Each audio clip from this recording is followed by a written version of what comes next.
Harihi, Harihi Om Tat Sat. Harihi Om Tat Sat.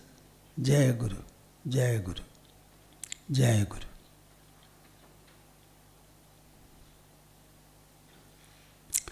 Shuddho Buddho Vimuktaha Shruti Shikharagiram Mukhyata Atparya Bhumi Yasmad Jatam Samastam Jagadidam Amrtat Vyapya Sarvam Sthito Yaha Yasyam Sham Shavatareihi Suranaravanajai Rakshidam Sarvametad Tam Bhumanam Mukundam Hridigatam Amalam Krishnameva Prapadye Tam Bhumanam Mukundam Hridigatam Amalam Krishnameva Prapadye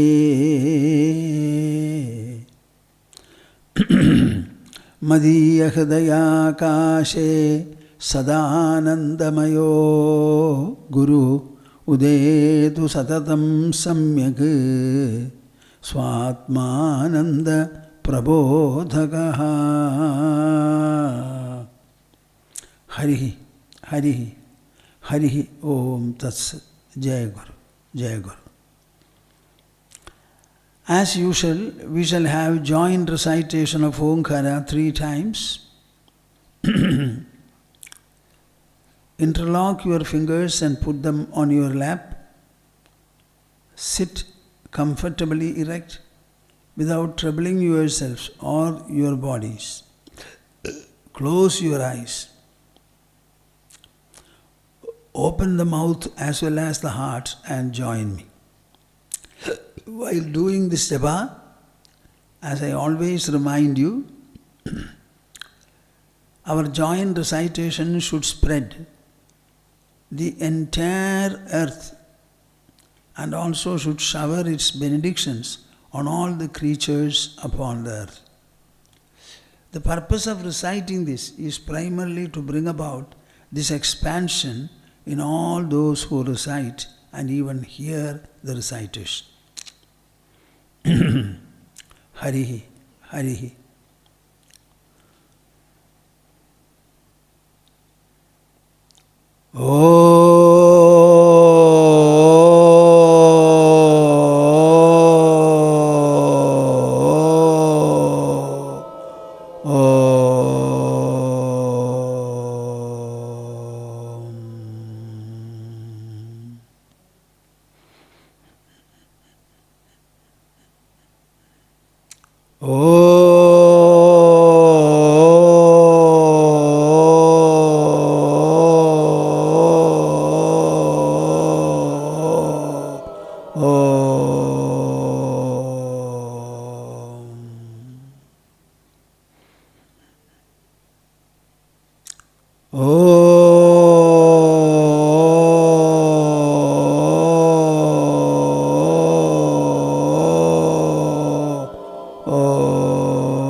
Okay.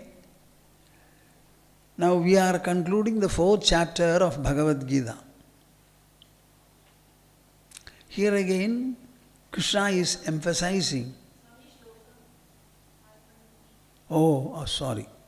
We have to recite a Bhagavad Gita verse, 7th verse of 2nd chapter. I will recite and all of you follow as usual. Karpanya dosho vahata svabhavaha. Karpanya dosho vahata svabhavaha. Pritchami tvam. Pritchami tvam. Dharma sammudha cheta.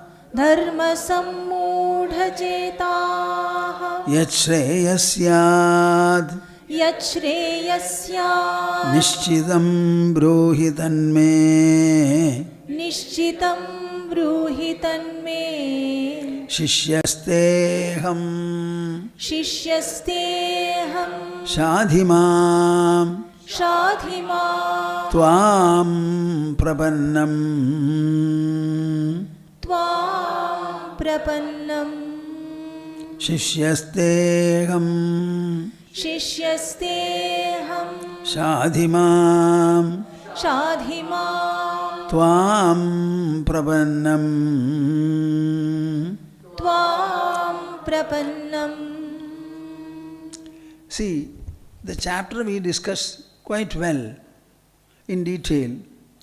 Now, there are altogether 41 verses in the chapter. No, 42. And the last one we discussed to some extent last time.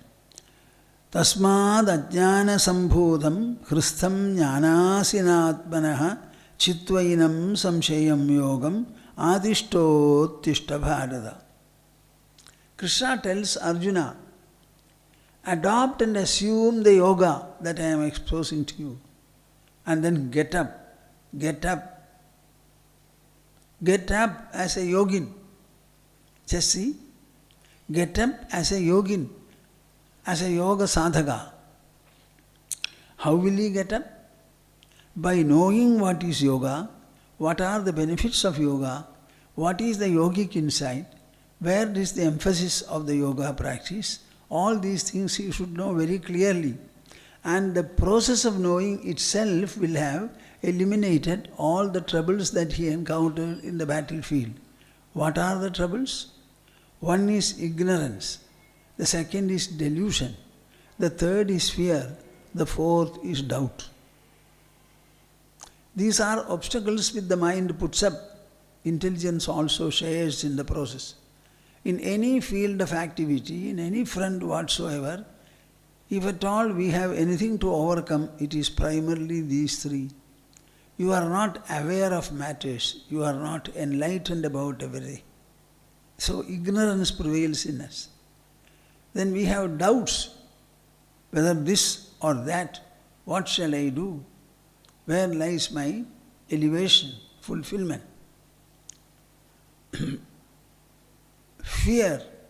Oh, if I do this, Arjuna was greatly fearful. He said, if we fight this war and so many people are killed by virtue of the sin that we will incur, we will be damned in the hell for an indefinitely long period. We won't be able to come away from the earth. Can you imagine the fear he had? Then delusion. Delusion. Inability to understand matters properly and arrive at the right decision. You must be able to clearly say, feel, this is. It is something like a doctor diagnosing a disease properly. So these are qualities that we want to have, we must have. They are inevitable. To make every one of us a performer, a good performer, a persevering performer, and attain higher and higher objectives in life, all of which are beneficial to the society as a whole. You should not be simply a family man, concerned with and interested in the members of the family. As an individual is a member of the family is a member of the social or societal segment. That societal segment itself is a unit of the nation. Nation is a unit of the globe. How can you think only of your family? Can one family alone live in this world? The dress that you put on is woven and made by some others. The food that you are eating, somebody grows food, cereals, etc., fruits, etc., in their farmland. For everything in this world, the individual is connected to the rest of the society. So that societal perception, that societal feeling cannot be avoided at all.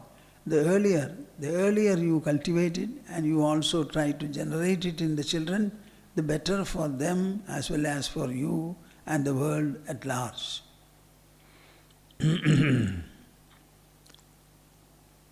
So the effort was to remove the ignorance and make Arjuna knowledgeable. Take away his doubt, remove his delusion. And make him fear-free. I will recite this verse, follow me.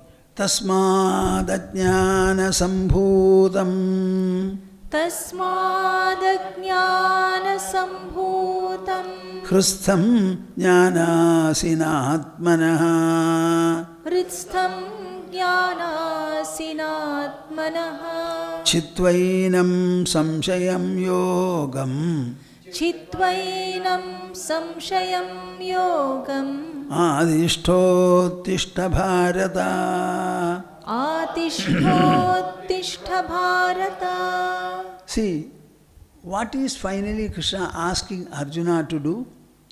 He said, the doubt that you have in your mind and heart, you simply behead it. For beheading, what should you use?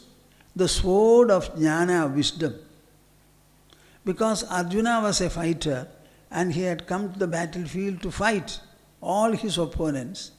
He is using the war language to expose spiritual wisdom. What is the war language? Take a sword and cut off the neck of your enemies.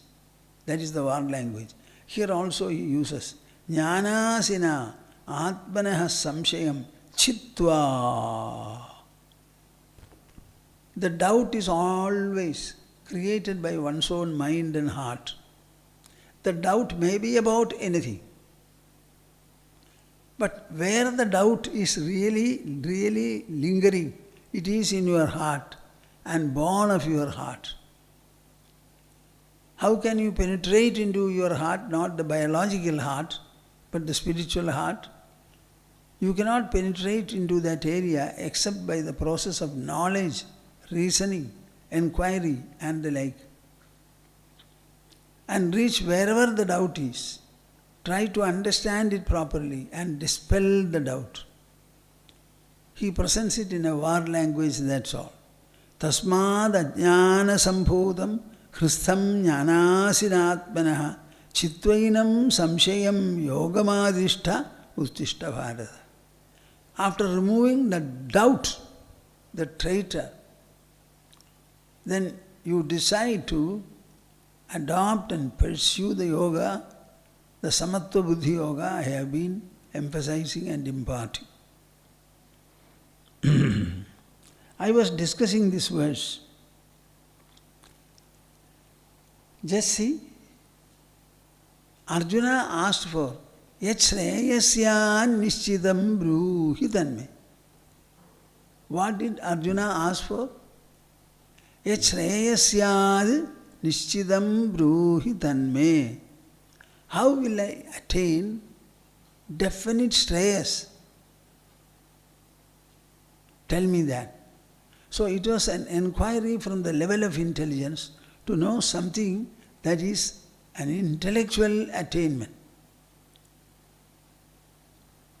It is not winning over anything in this world, acquiring a large territory of land. None of this kind.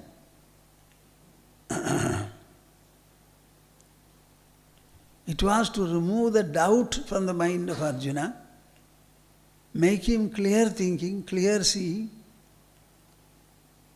clarity of thought, so that he will be able to go forward for what he has come to the battlefield for.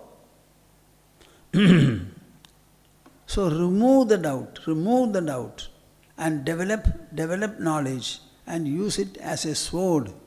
So the emphasis on wisdom. Everywhere you will find where spiritual discussion is there, dialogue is there, all that the speaker, that the exponent, the preceptor or teacher, all that he employs is the power of wisdom, the merit and skill it is able to provide. That wisdom is the most effective weapon for any human in any situation. This kind of an exhortation is there, not alone in the battlefield for Arjuna. You will find in other circumstances, on other occasions also, the same language is used by our people. Krishna and Arjuna were of their middle age. They were in the middle age. When Arjuna came to the battlefield of Kurukshetra to fight, Krishna, he wanted him to be the charioteer, driving his horses. Arjuna felt that it was something very good and great, and he had an ambition for it. So Krishna accepted the position of a charioteer. And as to any other charioteer, Arjuna spoke to him, asked him, drive the chariot in front and station it at a point so that I shall be able to survey both the armies well. So Krishna did more than Arjuna's expectation was. He took the chariot right into the center of the teams, and that too right in front of Bhishma, the commander-in-chief, and Drona, his own teacher, stopped the horses and said, my dear Arjuna, Pashyedan Samavedan Kurunidhi. All the people who have come to support Duryodhana, see all of them. And the first person was Bhishma, the grandfather, with whom Arjuna had no enmity at all, nor did the grandfather have any enmity for Arjuna. The grandfather had a lot of fondness for Arjuna. Arjuna had a lot of respect and adoration for Bhishma, grandfather. In such a situation, where is the occasion to fight? But Arjuna had to do so, because Bhishma chose to command the army of Duryodhana. It was a very crucial situation, heart-rending situation.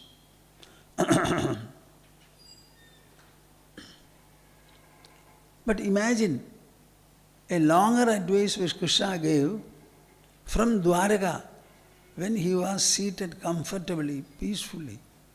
At that time, Uddhava came to him and he said, my dear Lord, Brahma had come from the higher regions and submitted a memorandum to you, asking you to come back, and you have agreed.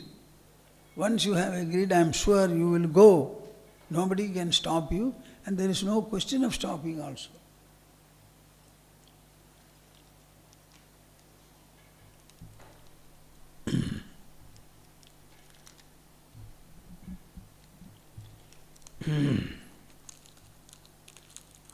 But I am a close devotee of yours. I only know to worship you, adore you. Because of the intensity of guileless devotion I have, what I do is, I am wearing the clothes you have worn and discharged. I am eating from the food left over by you. This is so much of closeness. I want it, my heart needs it. Now when you say you are going away, I am agonized. How can I stand your separation? I cannot keep even seconds away from your feet. So there is only one solution. My dear Lord, take me also along with you wherever you go. You tell me whether this is ever possible. Do people go, or the body becomes breathless? Body becomes breathless. Then what has gone? Something different from the body. Did you ever see it when it was? No. Then how do you refer to it? That saying that he has gone, X has gone, Y has gone, etc.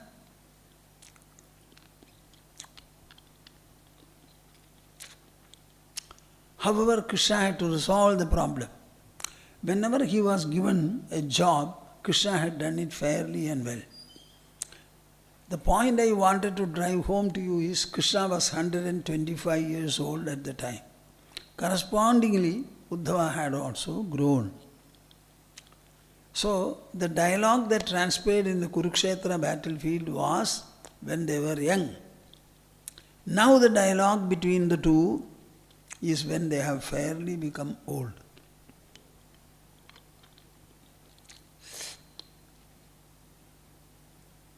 There was no war or battle like the Mahabharata, unprecedented war before Krishna and Uddhava. Uddhava expressed the crisis of his heart, born out of his exclusive devotion for his Lord. So the context is different, the purpose is different, the background and foreground are different. There also Krishna spoke. Why? He could not verily take Uddhava along with him.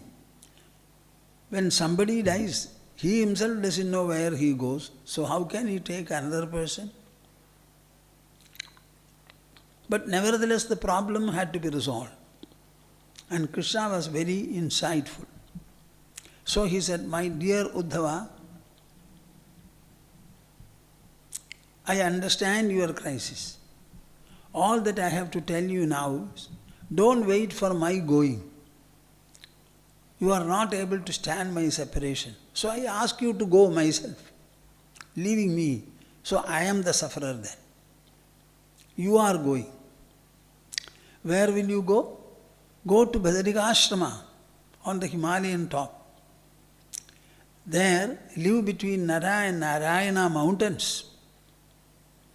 Make a hermitage if you like. Every day take bath in Alakananda, the holy Ganga. Have the cool breeze of Himalayas. See me everywhere. Don't make any distinction at all. In the trees, in the land, in the creepers, in the animals, in the sky, in the clouds, in the sun, in the moon, in the wind, in the water, in the air, in fire, everywhere you see me. Don't bother about either birth or death. All these are creations and outcomes brought about by the passage of time. It was the passage of time that was the cause of your birth of your body. The same passage of time will function, will act upon the whole body, and there will be one day when the body becomes lifeless. You don't have to bother about it. You are only concerned with the life that is now, and that life will be met by the formula I have given you. See me everywhere. Uddhava heard Krishna. He was such a faithful person, a counselor also. So the moment Krishna gave him an instruction or advice, he should instantly abide by it. But he was unable to. So he submitted before Krishna, my dear Lord, whatever you say, I always have heeded it. But here, when it comes to the question of leaving you, my dear Lord, I am not able to go. I have some attachments and concerns in my mind. Unless these are all kept away, I will not be able to live as you want me. But I should, but I am not able to. Just like Arjuna said, I know I have to fight, but I am unable to. I don't have that mindset, that intellectual framework which will permit me, encourage me, give me the necessary enthusiasm, resolve and commitment. No. So what to do? My dear Krishna, you are a great knower of truth. You know my troubles. Get into my heart through your words and instructions. Purify my mind. Make my heart holy and clarify my intelligence so that I shall be able to follow what you say and start for the Himalayas as you have ordered. There is no advisor or instructor in the whole universe like you. Even Brahma, he is an outward person. He cannot think of entering into the heart and minds of people. He only creates the bodies and is always focused on that, like a pot maker on making pots from the clay. Bahirartha bhavaha, very meaningful, profound word. Their interest is always on external objects, but my trouble is internal, within my heart, mind and intelligence. There will be no efficient instructor like you anywhere in the creation. So you take up the task. Krishna started advising. It is altogether 1000 verses in Srimad Bhagavatam. Our Bhagavad Gita is only 700 verses. There, during the course of the advice, he was saying, Evam vimarsya gunato manasastrabastha manmayaya mayikrita iti nishchidartha samchidyaha anumana sadukti tikshna Jnana asina bhajata makhila samshayadhim.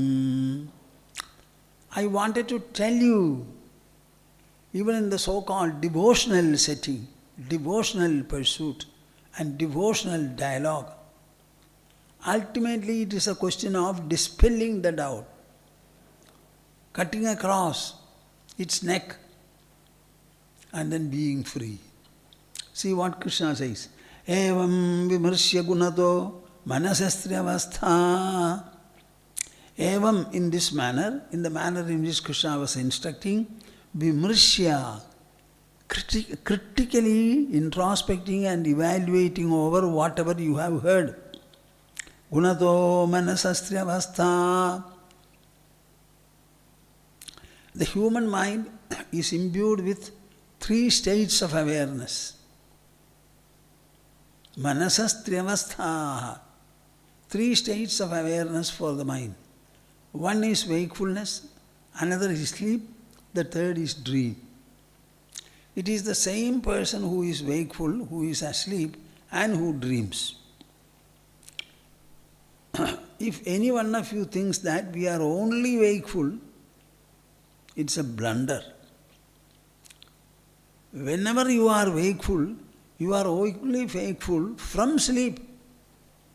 Can you show me one person in the world who has not woken up from sleep and remains wakeful?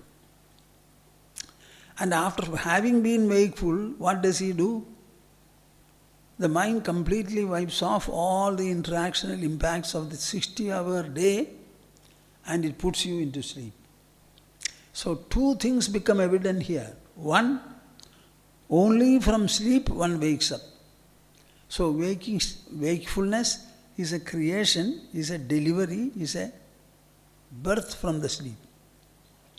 And after having been wakeful for 16 hours, for the next 8 hours of the day, the wakeful man goes to sleep.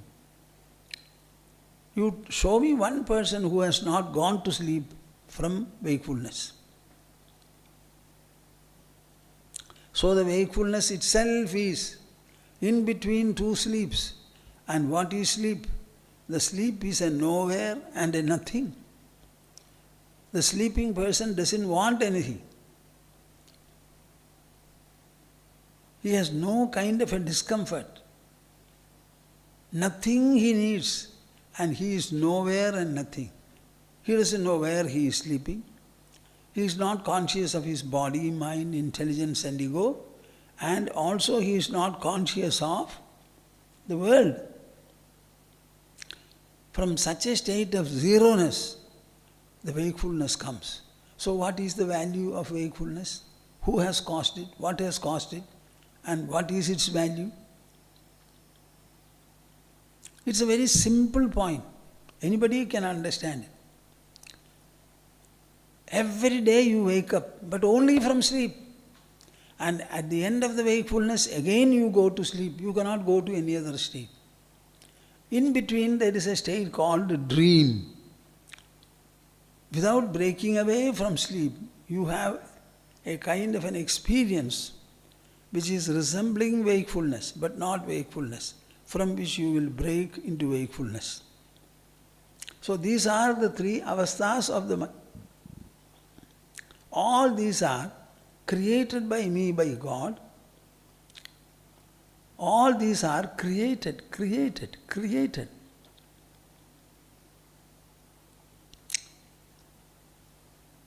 The entire world,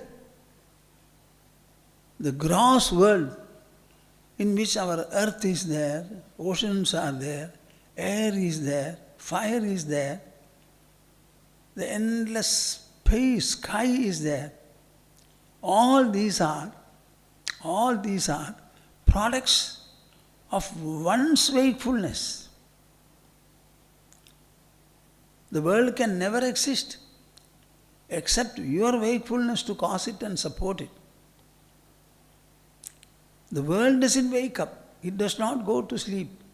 We are the people who go to sleep and who wake up. Think about it repeatedly. Samchidyahardhamanumana sadukti tikshna jnana asina. Start churning in your own mind and intelligence and develop this wonderful wisdom, the wisdom of clarity, the wisdom of harmony, the wisdom of integrity, the wisdom of wholesomeness, the wisdom of homogeneity, and then cut across the doubt, jnana asina, by the sword of wisdom.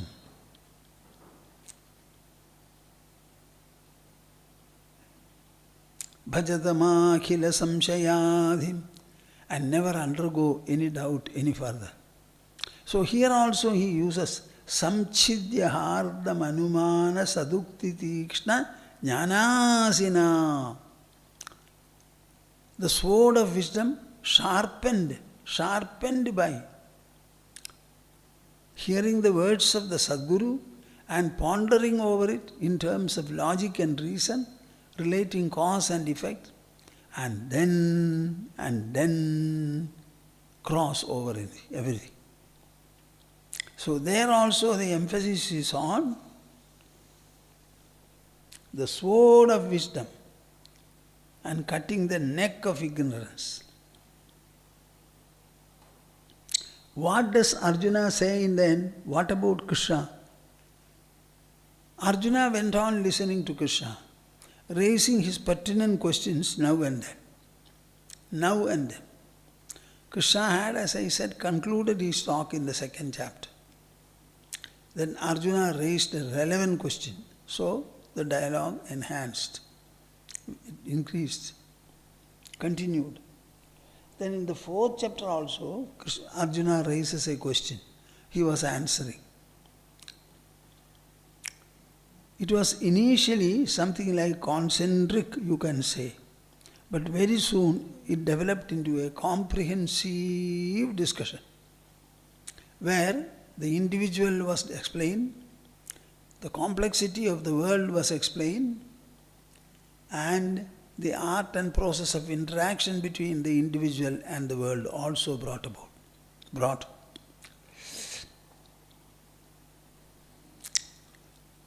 Arjuna's crisis was very, very colossal. Despite that fact, by making him hear the dialogue which Krishna gave, what happened? He became free. His ignorance fled. His doubt, his delusion, gone. Everything became clear for him. And he said, I will take back my sword and cure which I had kept back. Now I will fight not one, but a dozen or score of Mahabharata wars. So you tell me, Arjuna came to fight, but was unable to fight. Krishna spoke to him, he heard it. The conversation, though, was specific in nature, later on it became very general and wholesome in its magnitude. And all discussions, all subjects, all doubts about the individual who lives, the world in which he lives and interacts, and the art and process of interaction, all were completely discussed, and it became a samhita, a compendium, comprehensive in nature.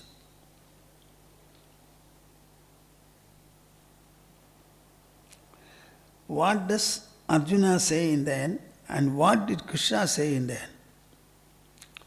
After having given him all the instructions and clarified all his doubts, Krishna asks Arjuna, Kachchidedat shrudam partha tvayaigagrena chetasa kachchidajnana sammohaha pranashtaste dhananjaya. Kachchid edat shrudam partha tvaya ekagrena chetasa.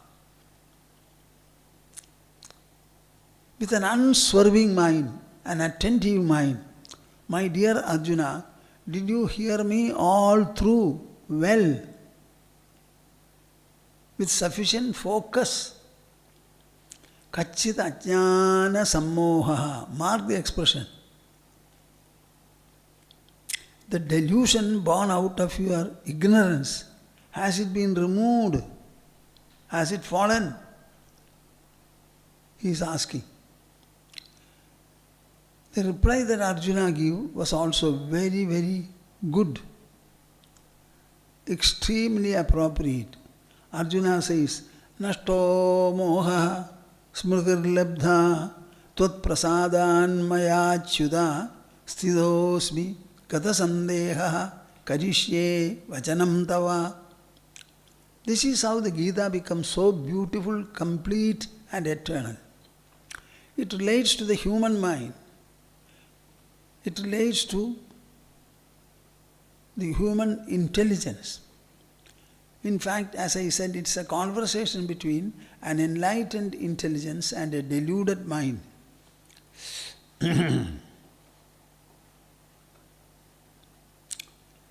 Nashto moha smritir labdha tvat prasadan maya achyuta sthitosmi gata sandeha karishye vachanam tava. My delusion is gone. My memory I have been able to get back. By your blessing, by your direction, Krishna, I am stable and self-seated now, free of doubt, and I shall do what you ask me to do. What more do you want, my dear souls? Merely by a conversation, by evoking it, listening to it, absorbing it, Arjuna's distress totally vaporized. Tvat prasadan maya achyuta. I have become stable, self-seated, with doubts, with none of the doubts in me pestering anymore, and I shall do your work. What are you to understand from this? The last vestige in any kind of a mind, either a seeker or an enlightened one, is doubt. Suppose you are a seeker and you take to meditation and you have reached a beautiful state of stillness and absorption. Oh, I have got this state earlier also. Is this the final in spirituality? Who will tell me? You strike something in meditation. So you wonder, is this the final? Am I really meditating? Have I got what I wanted? If I was bound earlier, am I liberated now? If I was ignorant earlier, am I enlightened now? Is this the source of enlightenment? So the doubt is the last traitor in spiritual seeking.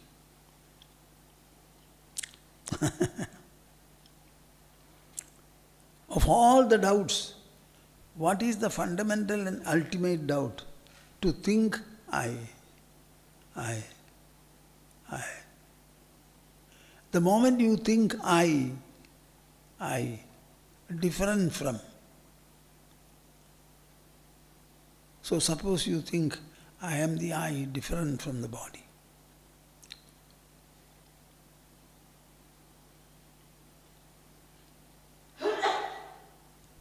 So this doubt, the state I have, is it the real one? Or is there anything further? Am I to look for something greater? Who will answer me this? So all these are doubts. Even Nirvikalpa Samadhi is no other than the mind without doubt. The word vikalpa means doubt. Nirvikalpa means doubt-free. So to attain to nirvikalpa samadhi means what? Our samadhi, the mental inner equipment, that should be free of doubt. I have nothing more to seek, nothing more to gain. I am nothing, I want nothing. I am nothing and I want nothing. What do you say? Even the Nirvikalpa Samadhi is no other than a mind without doubt. People will say, Nirvikalpa Samadhi, if somebody has it, the body will fall after 21 days and all that. It's not right. Nirvikalpa Samadhi is something that you have to practice regularly in order to overcome your ignorance, delusion, doubt and fear and reach a state of poise, stability, freedom and fulfillment.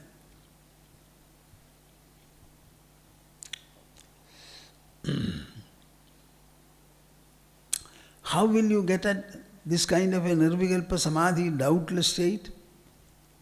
There are two words which you have to think and understand.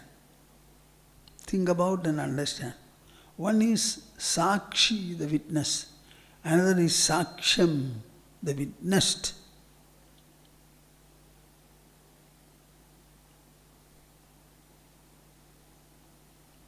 Early in the morning when we wake up, the interaction starts till we go to sleep at the end of the day. The interactions primarily take place in the sensory level. Sensory level. Through the eyes I see, through the ears I hear, through the nose I smell, through the tongue I taste, through the skin I touch.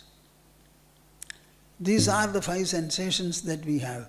Let the world be infinitely plural, but I can only interact with them through my 5 senses. So imagine, I make the multiply colorful world, the world of infinite distances and infinite variety. When I perceive it, I employ my 5 senses and I make the infinity merely 5-fold. Can you understand, my dear souls, the power and potential of our senses, of our mind? Evolving only 5 senses, the mind has reduced the infinite variety of the world into merely 5. And the 5 sensations also, when they reach the mind, they become 2. What are the 2? Sukha and Dukkha.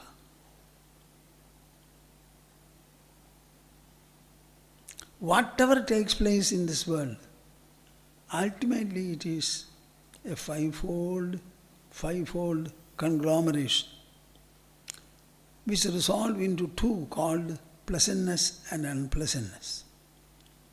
When you go to sleep, even the 2 disappear. So all are occurring within me, produced by me, preserved by me. All are produced.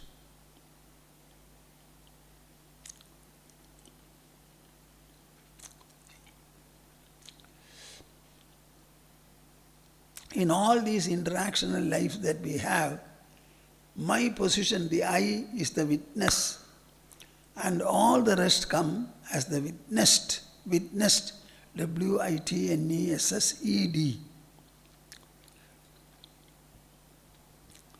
The witness can never become the witnessed. And the witnessed also cannot become the witness. You are what? You are the witness. So you remain the witness.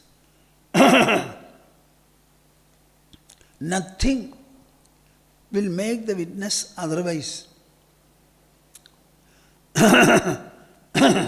Whatever experience you have, the I witnesses it. When you are miserable, the I witnesses the misery. The I witnesses the transition from misery to pleasantness. So the witness never gets involved in anything, stuck to anything, afflicted or affected by anything. All the others are sakshyam. S-A-A-K-S-H-Y-A-M. The I is the sakshi.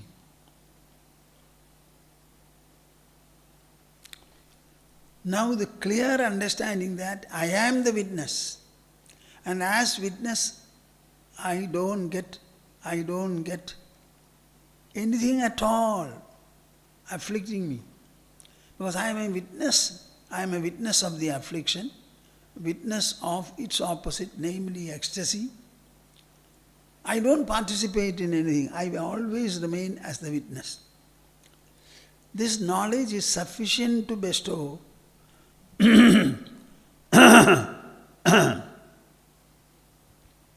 this discrimination. What is the discrimination? I am already the witness. I don't have to make the I a witness. It is already. Witness of what? Witness of everything. Either it is a presence, or it is a change, or it is a transfusion, anything whatsoever. I am only the witness. This knowledge, if you are able to practice and perfect, then you become abundant, full and ecstatic. Abundant, full and ecstatic.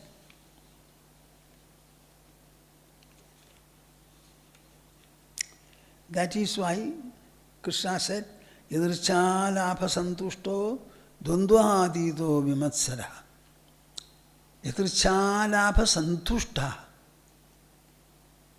When this attitude comes, when this discovery, this realization comes, then your attitude changes. What of it? When whatever comes and whatever goes, I remain only as the witness. I never go, I never come. My dear incoming affairs, come and go. I will remain stably with poise, enabling you to come and go. I will not be a party in your coming and going. I remain separate. Can you imagine?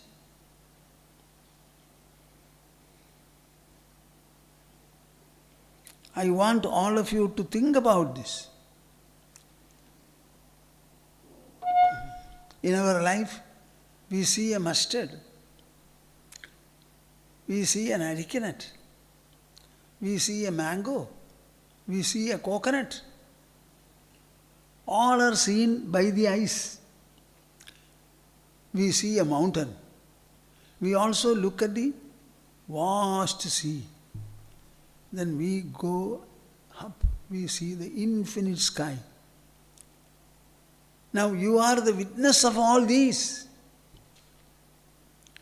Witness. You have never become the sea, the mustard, the mountain, or the sky. But all these are seen by you. So the seer eye, what should be his magnitude, potential and grandeur? To see the earth, to see the infinite sky, infinite distances and infinite variety. So what do you think of the magnitude of the eye? The might and potential of the eye. So remain the witness, remain the witness, remain the witness. The 4th chapter is over now.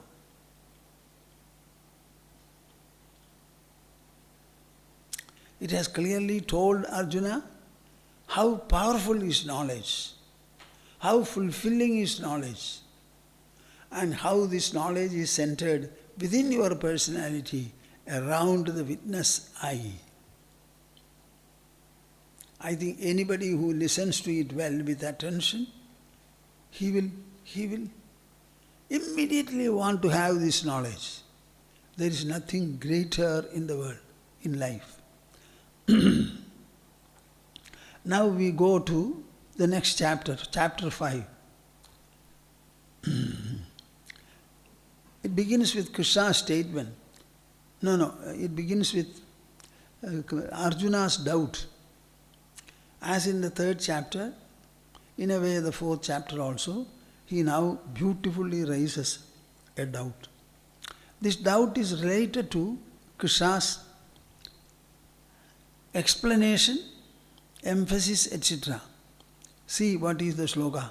Sannyasam karmanam Krishna punaryogam cha shamsasi yachreya etayorekam tanme bruhi sunishchitam.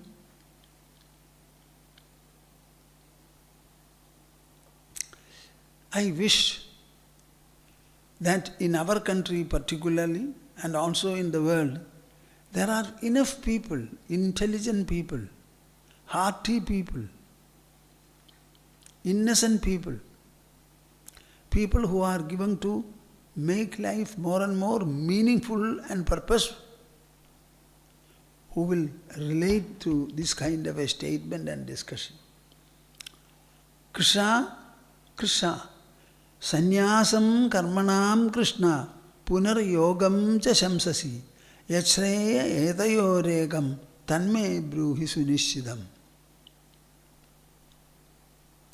I will recite the sloka, repeat it.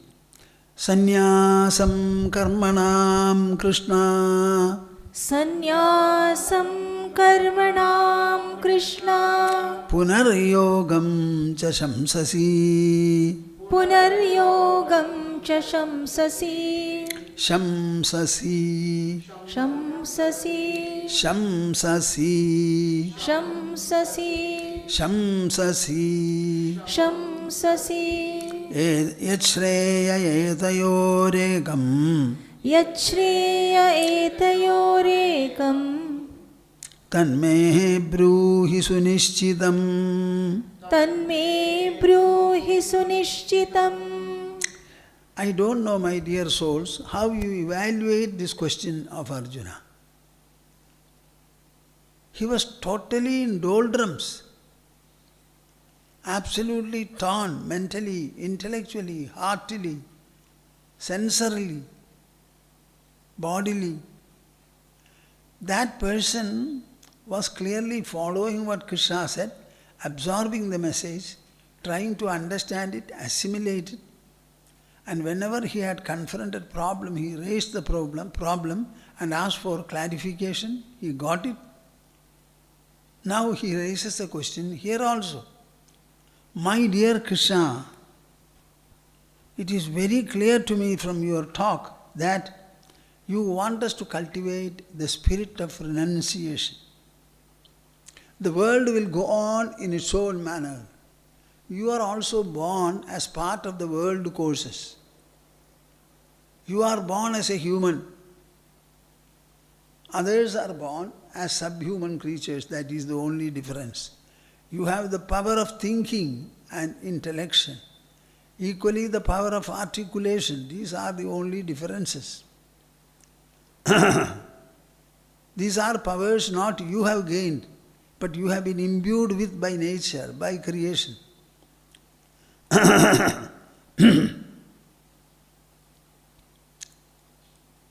Using this power of introspection, the power of inquiry, the power of thinking, the power of articulation, communication, you start speaking. Making whatever you feel inside known to the others, sharing. That is why the human life is considered to be topping the creation. So, in the conversation, he could understand Sannyasam karmanam Krishna punaryogam cha shamsasi.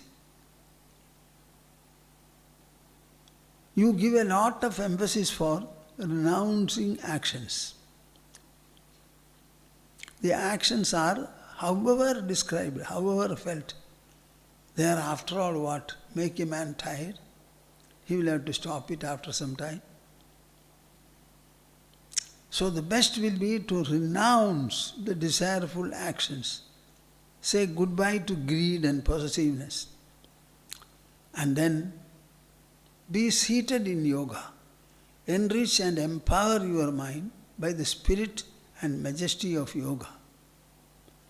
Have an equal mind, have an equipoise. With that you go anywhere and everywhere. Nothing will be able to topple you, overcome you, overwhelm you, defeat you. It's a great weapon that you have. Arjuna, it is not like your Pashupadastra which you have won during the forest exile. This is a weapon made and shaped by your own mind and intelligence. Sannyasam karmanam Krishna punariyogam cha shamsasi. At one time you start praising sannyasa, at another time you say, no, you become a yogi. Yat shreya etayorekam tanme bruhi sunishchidam. Between these two, which will bestow on me shreyas? This you tell me very clearly, very clearly. What did he say in the 3rd chapter?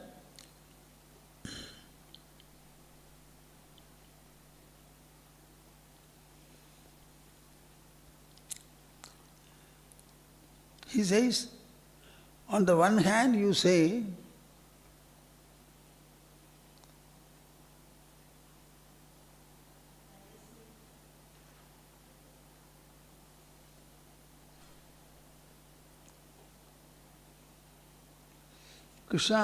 Arjuna was raising a question in the 3rd chapter also. Jayasi chet karmanaste mada buddhir janardana tatkim karmani ghore mam niyojayasi Keshava. I think you should relate these things. It becomes very interesting, very enlightening, very inspiring, very fulfilling. Bhagavad Gita would become dearer to you than the most dear thing in this world. It will become dearer to you than your children, than the wealth you have, the residence you have, the various gains that you have. It will become dearer. So he says, if you think that Vyavasayatmikya buddhi, you said it. In the pursuit of karma yoga, resolute buddhi is the one countable factor. And you related Vyavasayatmikya buddhi to the Brahmana who knows everything. It is something like going to a place where throughout it is flooded. For such a man, actions ritualistic or secular, they will have no relevance, meaning and purpose. So you want me to become an exclusive knower of truth. At the same time, punariyogam cha shamsasi.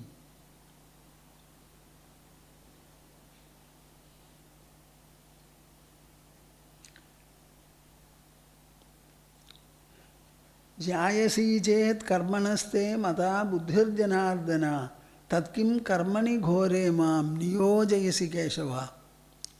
If Vyavasayatmika buddhi is greater than everything, durena hyavaram karma buddhi yoga dhananjaya. Very inferior to buddhi yoga, all karmas, however great, however resourceful, however promising they are. So it's a clear exhortation to leave all karmas and take to a contemplative life to realize the truth. If that is so, why are you asking me to engage in this war and bring about large-scale death and destruction? And he went on saying, Vyamishreneva vakyena buddhim mohayasiva me tadekam vadanishchitya yena shreyoham apriyat. Arjuna is holding on to his request about Shreyas. Vyamishreneva vakyena buddhim mohayasiva me.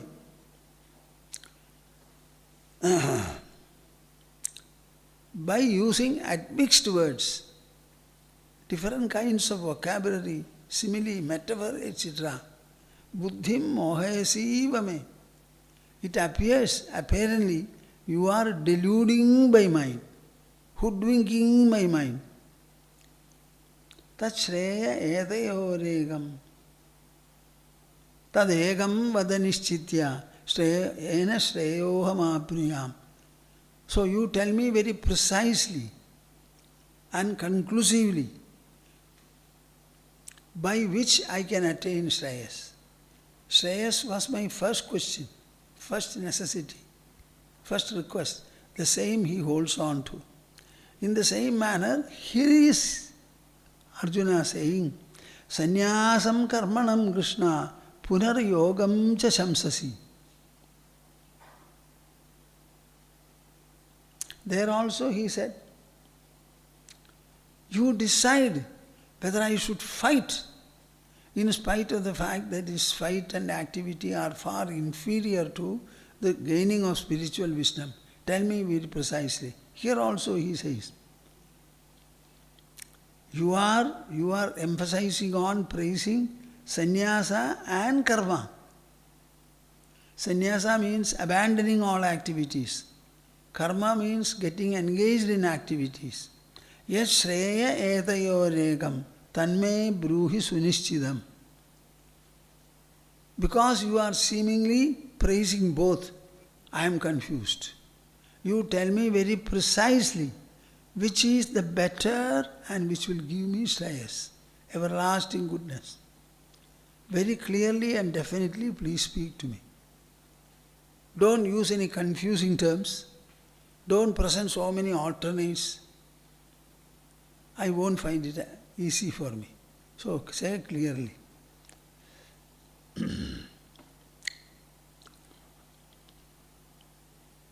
I already told you that Arjuna wanted Krishna to redress his grief. Redress his grief. Nothing else he wanted. Now it has become comprehensive, the discussion. It is not a concentric one. The dialogue was supposed to be single pointed and all that, concentric. Now it is different. And this expansion of the very purpose of Bhagavad Gita, the dialogue, is because of Arjuna's question and inquiry. How much can I praise this Bhagavad Gita? See, it is a masterly discussion. It is an incomparable presentation.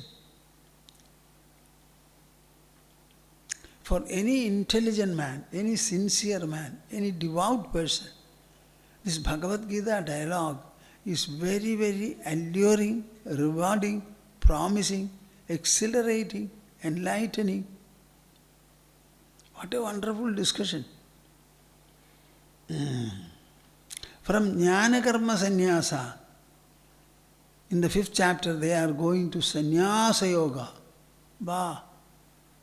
Jnana Karma Sannyasa.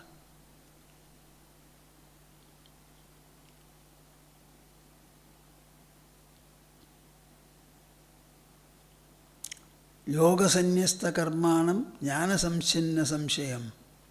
See, what an emphasis is there in karma as well as jnana.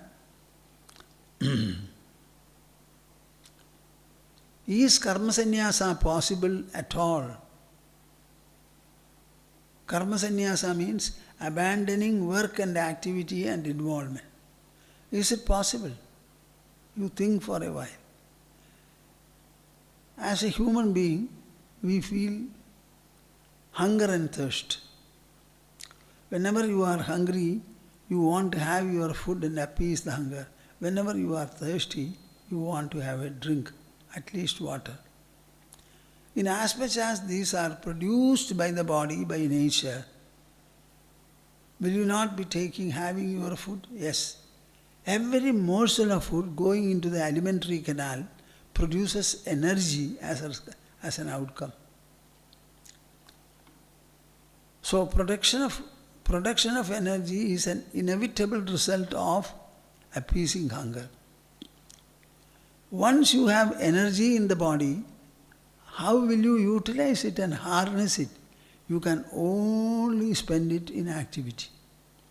So is not activity a compulsion, a nature, an inevitable factor in us.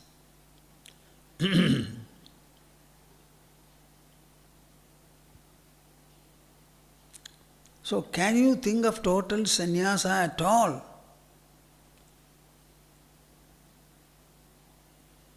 You will have to fast, like Parikshit did, fast unto death. Don't take any food at all and remain. There will be no energy built in the system, so you will have no impetus for activity at all. On the other hand, if you are having your food, if you are drinking your water, your body will have the best of health. Health means energy. Energy means it warrants activity.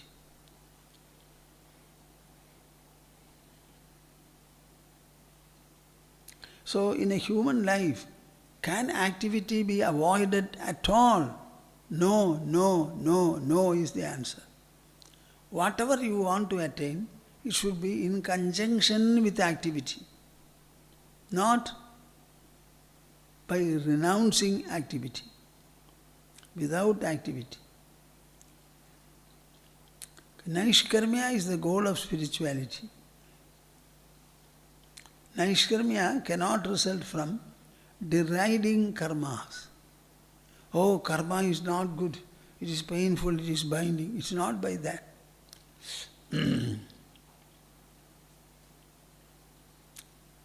Krishna was speaking about Sthita Prajna and Sthitati as the climax of spiritual sadhana and attainment.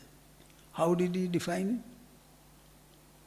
He first of all said, the Sthita Prajna is one who remains still and absorbed into himself.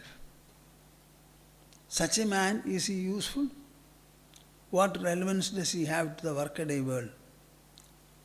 When it becomes Sthitadhi, totally different. His mind and intelligence are alert, active, his senses also. In such a situation, what happens? Dukkheshu anudvignamanaha, sukheshu vigataspраha, vidaraga bhayakrodhaha, sthitadhir muniruchyade. He was explaining that Sthita Prajna is an absorbed, still inactive man, non-active man. But Sthitadhi is one who interacts with the world. And he confronts many dukkhas, dukkheshu. But in all of them, he is unruffled, unaffected. Sukheshu vigataspраha. When he meets sukhas, he has no desire or lingering for them. Vita raga bhaya krodha. He becomes free from raga, bhaya and krodha. So you tell me, what are these? Are these not interactional, qualitative enrichment? A man who is seated in stillness and absorption, you cannot call him a human of the world at all. He is like a sleeping man. So a lot depends upon how you understand the message. So the 5th chapter is a relatively short one and it contains great messages. I think I may not be able to talk to you till we return from Malaysia. I don't know whether we can make arrangement to speak to you from Malaysia. That is something, I don't know whether it is in the minds of the people in the ashram and Malaysia. If they have, let them think, otherwise there is time for them to think now also, if possible, but don't expect it. We will recommence the series after we return on the 24th of this month. Okay, I have stopped.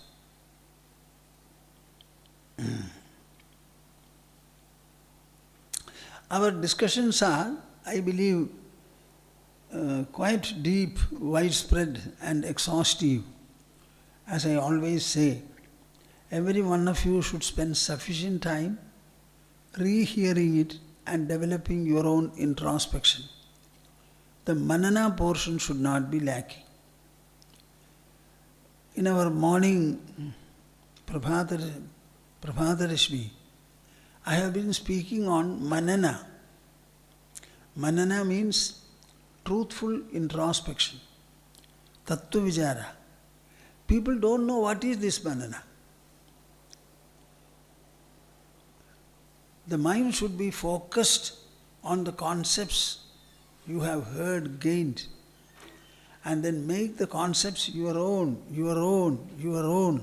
How will you make them your own? Only by manana. Start thinking about whatever you heard this way and that way, and let sufficient mind hours be spent on those propositions. Then they will become your own mind's property. Okay, we shall conclude the session. Samvedya varjitamanuttamamekamadyam samvitpadam vikalanam kalayan mahatman hridyeva tishtha kalanarahita kriyam tu kurvan agartrapadamehitya samodidashri kurvan agartrapadamehitya samodidashri. Hari, Hari, Hari. Let us have the conclusional Omkara, take the pose for it.